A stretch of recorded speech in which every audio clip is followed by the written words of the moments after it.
जय हिंद जय भारत, जय हिंद जय भारत, जय हिंद जय भारत। और साथ ही साथ जो इन्होंने बड़ी इंपॉर्टेंट एक इंडिकेशन की वो ये कि हमने माशरे में टाइम बम लगा दिए हैं।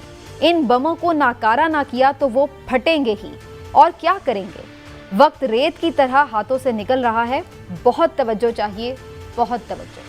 मेरे ख्याल में ये टाइम बॉम्ब से भी ज़्यादा ख़तरनाक है। मैं समझता हूँ ये बॉम्ब जो है इसका स्विच दब गया है। अब आपको हम भुगत रहे हैं और भुगतना पड़ेगा। Yes, I am sorry. ये किसका लहू है? कौन मरा?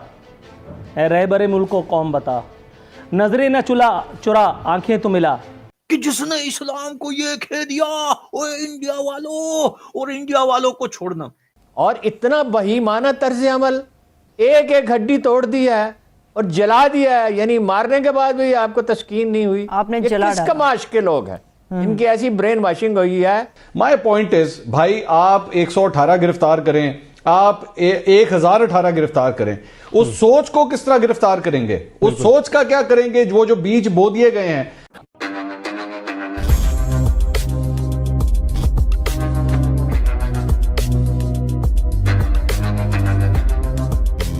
नमस्कार दोस्तों कल सियालकोट के इंसिडेंट पर फवाद चौधरी ने एक ट्वीट किया। उस इंसिडेंट पे अपना दुख प्रकट किया। दोस्तों, फवाद चौधरी का कहना है कि पाकिस्तान अब एक टाइम बॉम्ब की तरह बन गया है जो कभी भी फट सकता है। लेकिन दोस्तों, मुझे ये कहना है कि इस टाइम बॉम्ब को खुद इमरान खान ने अपने हाथों से बनाया था वोट के लिए। अगर किसी देश के प्राइम मिनिस्टर जिहाद को प्रमोट करे और इस्लामोफोबिया के नाम पर अपना पॉलिटिक्स चलाए, उस देश का ये हाल होगा ही। और दोस्तों, इमरान खान का बनाया हुआ ये टाइम बॉम्ब अब लास्ट स्टेज पे आ चुका है। ये टाइम बॉम्ब अब बस फट सकता है, इसे डिफ्यूज़ या इरेडिकेट नहीं किया जा सकता। चलिए दोस्तों, इस पर पाकिस्तानी मीडिया अपना रिएक्शन दे रही है। इस वीडियो को देखते हैं। दोस्तों, अगर आपको वीडियो पसंद आए तो वीडियो को लाइक करें और हमारे चैनल को सब्सक्राइब कर लें। मुलाकात होगी आपसे अगली वीडियो में। जय हिंद, जय। फवाद चौधरी साहब का आज स्टेटमेंट बड़ा ही इम्पोर्टेंट नज़र से गुजरा, जिन्होंने ये ट्वीट की कि कल से सोच रहा था कि सियालकोट वाक़े पर क्या लिखूं, लफ्ज़ तो बेअमल हो गए हैं। ऐसे वाक़यात सिर्फ 48 घंटे हमें तकलीफ देते हैं, फिर सब नॉर्मल हो जाता है और तब तक एहसास दफन रहता है जब तक कि अगला वाक़या ना हो जाए। और साथ ही साथ जो इन्होंने बड़ी इंपॉर्टेंट एक इंडिकेशन की वो ये कि हमने माशरे में टाइम बम लगा दिए हैं। इन बमों को नाकारा ना किया तो वो फटेंगे ही। और क्या करेंगे? वक्त रेत की तरह हाथों से निकल रहा है।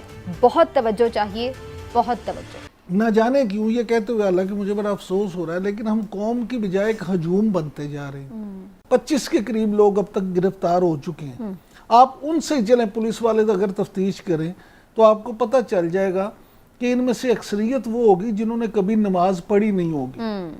बहुत सारे ऐसे होंगे जिन्हें नमाज आती भी नहीं होगी, लेकिन इस्लाम के नाम पे या दीन के नाम पे या मज़हब के नाम पे उन्होंने जिस तरह से उस शख्स को निशाना बनाया, वो किसी तौर भी किसी भी मुअज़्ज़म माशरे में काबिल कबूल नहीं है। सही। लेकिन coming back to the point जो कि चौधरी फवाद साहब ने उठाया, हिलाल साहब, मैं आपका भी इस पे कमेंट लेना चाहूँगी। वो कहते हैं टाइम बॉम्ब है जो हमने यहाँ पर माशरे में छोड़ दिए हैं और इनको डिफ्यूज़ करना बड़ा ज़रूरी है। किसकी तरफ इशारा है? क्या वाकई हमारे यहाँ जत्थे इतने मजबूत हो गए हैं कि रियासत से टक्कर लेते हैं और इसी वजह से अब हम देख रहे हैं कि हमारी रियासत के इदारे पीछे खड़े हैं? मेरे ख्याल में ये टाइम बॉम्ब से भी ज़्यादा ख़तरनाक है। देखिए, टाइम बॉम्ब वो होता है जिसको आप एक स्विच दबाते हैं और 10 मिनट में 5 मिनट में एक्सप्लोड होता है। मैं समझता हूँ ये बॉम्ब जो है इसका स्विच दब गया है। अब हमें ये नहीं पता है कि कितना देर टाइम सेट कितने देर पे हुआ है, 5 मिनट है या 5 घंटे हैं, मगर वो स्विच दबा दिया है जो भी है, जो दहशतगर्दी होगा, जो एक्सप्लोड करना चाहता है। तो देखिए, ये सब चीज़ें इनको सिखाया गया है। ये नहीं है कि वो जाके लाइब्रेरी में खुद पढ़े हैं। इनको ये चीज़ सिखाया गया है। कौन सिखाया है, कब सीखे हैं, पता तो करें। और ये है टाइम बॉम्ब। और जैसे मैंने कहा, इट्स टू लेट। हमारी कसूर है, हमारा कसूर है। हमारे बच्चे जो हैं इनके उम्र पे हम इनको प्राइवेट स्कूल्स में भेजते रहे, हम इन पे पैसे खर्चते रहे, हमें इनको परवाह नहीं था कि हमारे जो गरीब हैं वो किधर स्कूल जाते हैं और वो क्या पढ़ते हैं। हमने सोचा कि भाई ये ऐसे ही रहेंगे हर वक्त, मगर अब ये दे आर ए डेंजर। अब पता चल गया है कि इनके बड़ा जरूरी था कि हम इनको फॉलो करें और देखें इनकी क्या ट्रेनिंग है। अब आपको हम भुगत रहे हैं और भुगतना पड़ेगा। Yes, I am sorry. ये किसका लहू है, कौन मरा? ए रहबरे मुल्क को कौन बता, नजरें न चुरा आंखें तो मिला, ये किसका लहू है, कौन मरा? श्रीलंकन नेशनलिटी के हामिल एक फैक्ट्री मैनेजर को पब्लिकली इतना मारा गया कि अभी इस वक्त जब मैं मेकअप डिपार्टमेंट में था और टिकर चल रहे थे, मैं पढ़ रहा था, उस गरीब के जिस्म की कोई हड्डी साबुत नहीं थी और उसकी मौत खोपड़ी की हड्डी, जो इंसान की सबसे मजबूत हड्डी होती है, खोपड़ी की हड्डी टूटने की वजह से उसकी मौत हुई। वैशियों का हुजूम, या यूं कहिए कि Sialkot, please pardon me using this word, लेकिन सियालकोट में मौजूद उस वक्त उस वैशियों के हुजूम ने एक और जिंदगी को निगल लिया। यह वाकया अपने आप में निहायत मुतनाज़े है। यह कोई पहला वाकया नहीं था जो इस नाम निहाद रियासत मदीना में इस तरह से हुआ। इससे पहले भी ऐसे बहुत सारी खूनाशाम वारदातें हुई हैं और नतीजा वही ढाक के तीन पात। कोई कितना भी बड़ा तवंगर बन जाए, कोई कितना भी बड़ा इस मुल्क में चौधरी हो, कोई किसी को बुला करके कहीं भी उठक बैठक कराने की पोजीशन में क्यों ना हो, कोई ये बताने की पोजीशन में क्यों ना हो कि हम किसी से नहीं डरते, हम किसी से नहीं दबते, इस तरह के किसी वाकये में किसी को सजा अगर हुई है तो मैं गुनाहगार हूं। कि जिसने इस्लाम को ये कह दिया, ओए इंडिया वालों, और इंडिया वालों को छोड़ना। ये देखिए, ये तकरीरें ये लोग अपनी सियासत के लिए करते हैं। इनको पता है इंडिया का ये लोग कुछ नहीं बिगाड़ सकते, लेकिन हर किसी को वोट चाहिए होता है ना यार। किसी को वोट चाहिए, किसी को कुर्सी चाहिए, किसी को पॉलिटिक्स में नाम कमाना है, तो किसी को टीवी स्क्रीन पे आना है, फिर पिज़्ज़ा खान जैसी एंकर चवन्नी वाली, फिर उसको भी आके ब्रॉडकास्ट करके कुछ दिखाना है, कुछ बात करनी है, फिर लंबी लंबी पुस्कियां जो छोड़नी है टीवी स्क्रीन के आगे। लेकिन उसको ये नहीं पता कि इसके नुकसानात कितने होते हैं, इन चीज़ों के नुकसान कितने होते हैं। ये पीछे गरीब आवाम और जाहिल आवाम पे ये कितना तासिर करती है ये बातें, कि आपने तो तकरीर करके बोल दिया, लेकिन पीछे आवाम फिर यही होता है कि पूरे देश का नाम बदनाम होता है। न्यूजीलैंड क्यों भागा, हमने तो अच्छी सिक्योरिटी दी, और कल तक ये कहते थे कि हाँ मैं फ्रॉड है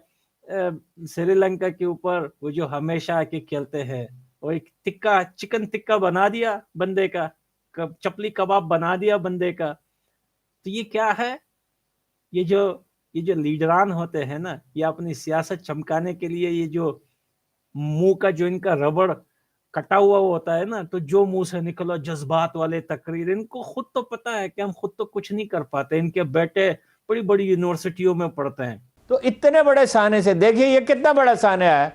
मैं ईमानदारी से ये कहता हूं कि एपीएस जितना बड़ा साना है, उसमें आप कहेंगे कि उसमें तो सैकड़ों बच्चे मारे गए मासूम, उस पर तो दिल दुखता है। आज तक हम उसको रो रहे हैं और रोना चाहिए, और हमेशा हमें उसका सदमा रहेगा।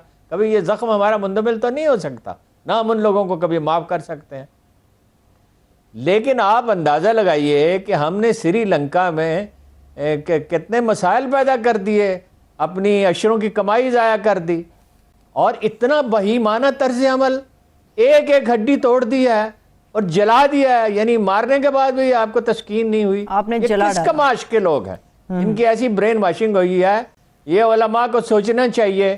माय पॉइंट इज, भाई आप 118 गिरफ्तार करें, आप 1018 गिरफ्तार करें, उस सोच को किस तरह गिरफ्तार करेंगे? उस सोच का क्या करेंगे? वो जो बीज बो दिए गए हैं इसमें, ये जो अभी तहरीक लब्बैक के ये जो साहब थे, ये सही कह रहे थे, ये मुजम्मत ही कर सकते हैं वो, इसलिए क्योंकि जो आग अब फैल चुकी है वो आग इनके काबू में भी नहीं है, वो ये भी नहीं संभाल सकते। ये लाख अब ये कहते रहे कि जी बहुत गलत हुआ, हमने ये नहीं करना और ये नहीं होना चाहिए था, ये इनके कंट्रोल में नहीं, ये किसी के भी नहीं, ये आपके कंट्रोल में है अब, ना ये ऑपोजिशन के कंट्रोल में है, ना हुकूमत के कंट्रोल में। अब हम सिर्फ बैठेंगे और बैठ के तमाशा देखेंगे कि यही लोग जो हैं आगे आके आपकी इलेक्टोरल पॉलिटिक्स में भी आके खड़े होंगे, इस बुनियाद के ऊपर वोट भी डलेंगे, और अब सिर्फ आप तमाशा देखें।